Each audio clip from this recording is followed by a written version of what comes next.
Olá, eu sou a professora Adriana Calvo, dando sequência aos nossos vídeos. Nesse vídeo nós vamos estudar uma das medidas recomendadas pelo governo na MP 927, que é teletrabalho. Está lá no capítulo 2 da MP.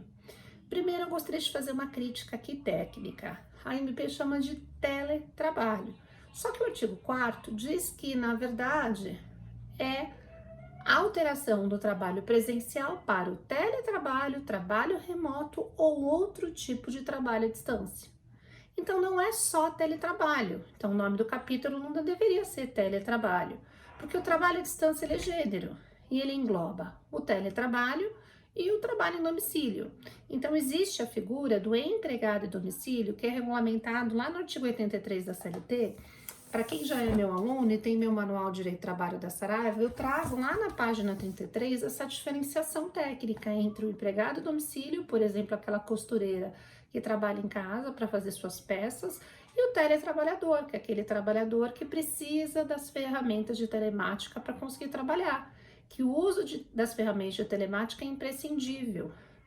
Um trabalhador, por exemplo, que faça softwares e precisa estar conectado no computador, nos seus programas de software para poder trabalhar. Aí é um teletrabalhador. Pois bem, então a MP, ela permite, por livre decisão do empregador, então um ato unilateral que não precisa de ajuste escrito com o empregado, a alteração do regime presencial para o regime genérico de trabalho à distância, teletrabalho, trabalho remoto, como está aqui previsto no artigo 4º.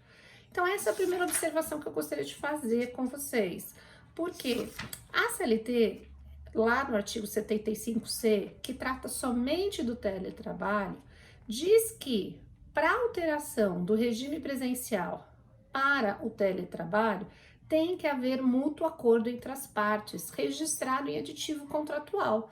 A MP, por ser uma questão emergencial, dentro dessa visão de direito do trabalho emergencial, autorizou essa migração do regime presencial para o trabalho à distância. Basta somente um comunicado por escrito do empregador, em que inclusive pode ser eletrônico. Isso está expresso no parágrafo 2º do artigo 4º. A alteração de que trata o caput será notificado ao empregado com antecedência mínima de 48 horas, por escrito ou por meio eletrônico. Então aqui é uma primeira observação que eu acho importante ser feita. Depois, a MP, ela trata da questão da manutenção e do fornecimento dos equipamentos tecnológicos, dizendo que para regulamentar essa questão seria necessário um ajuste escrito com o empregado e o empregador.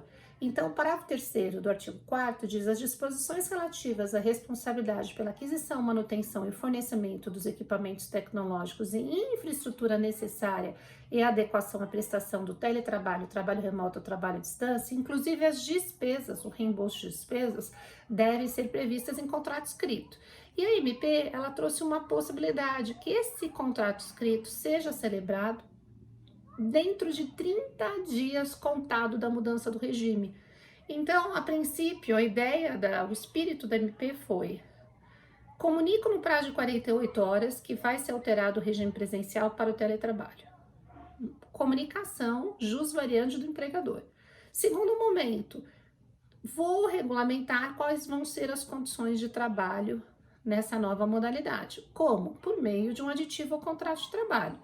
Que condições eu preciso regulamentar? Eu preciso regulamentar as ferramentas de trabalho, seja o computador, a linha telefônica. Se o empregado não tiver computador em casa, ele vai usar o laptop da empresa? Vai usar o laptop da empresa. E a MP diz que, na hipótese de um empregado não ter os equipamentos, o empregador pode fornecer em regime de comodato. Isso vai ter que estar disposto nesse aditivo contratual. Está lá no parágrafo 4º do artigo 4º. O empregador poderá fornecer os equipamentos em regime de comodato e pagar por serviços de infraestrutura, não caracterizando o verbo de natureza salarial. Então, o empregador pode pactuar: olha, eu vou pagar a internet. Vamos imaginar que o empregado já tinha uma internet, mas para trabalhar agora para a empresa precisa de uma internet com velocidade maior. Então, essa diferença desse custo vai ser pago pelo empregador, que é o empregador que corre os riscos do negócio. O empregador é que tem que pagar as despesas que o empregado tem durante a sua atividade. Pois bem, e se não for possível fornecer esses equipamentos, como é que o empregado como o empregador pode fazer? O empregado pode adquirir os equipamentos e mandar nota fiscal para o empregador reembolsar esses custos. Mas esses custos, nessa migração do trabalho que era presencial para o teletrabalho, deverão ser assumidos pelo empregador. Há alguns dispositivos nessa MP que eu entendo ainda que são obscuros e polêmicos. Por exemplo, diz lá o parágrafo 4º, inciso 2º, na impossibilidade de oferecimento do regime de comodato, o período da jornada será comutado como tempo de trabalho à disposição do empregador. O que o legislador quis dizer aqui? O que tem a ver que a disposição dos equipamentos com o tempo de trabalho à disposição do empregador? Então, aqui está um pouco obscuro, não está claro esse dispositivo. Da mesma forma, o parágrafo 5º. O parágrafo 5º diz o tempo de uso de aplicativos e programas de comunicação fora da jornada de trabalho não constitui tempo à disposição regime de prontidão ou sobreaviso, exceto se houver previsão no acordo individual escrito.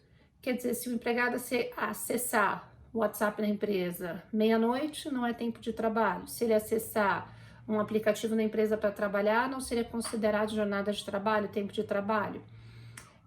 Essas questões são questões um pouco complexas, porque o artigo 4º, parágrafo 1º, já se referiu ao artigo 62, inciso 3º, que exclui o teletrabalhador do controle de jornada. Pois bem, se ele já excluiu o teletrabalhador do controle de jornada, por que essa preocupação com o tempo à disposição, regime de prontidão sobre aviso? Se a princípio a ideia do legislador foi que não houvesse controle de frequência nessa modalidade de trabalho, eu entendo que não seria importante se preocupar com essas questões.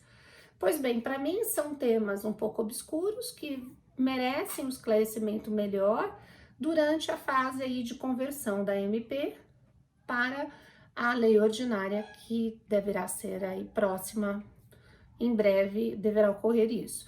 Por fim, um último comentário: a medida provisória no artigo 5º permite a adoção do regime de trabalho remoto ou trabalho à distância para estagiários e aprendizes.